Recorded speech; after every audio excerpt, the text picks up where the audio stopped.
dengan ilmu dan iman. Namun, untuk mewujudkannya ada 3 pilar utama yang harus kita pahami.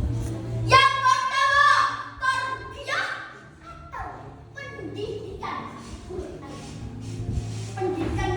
Pendidikan harus ditanamkan sejak dini.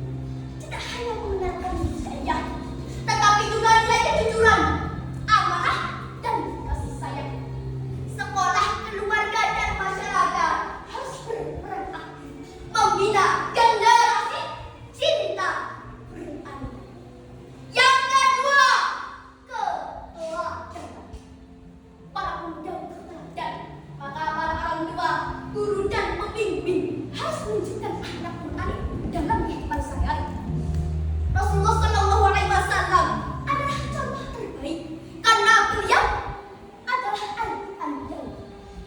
Dan yang ketiga, lingkungan yang mendukung. Tidak cukup individu soleh jika lingkungannya rusak.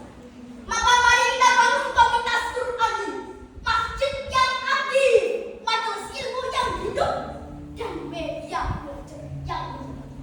Hadirin ma'asyiral muslimin rahimakumullah.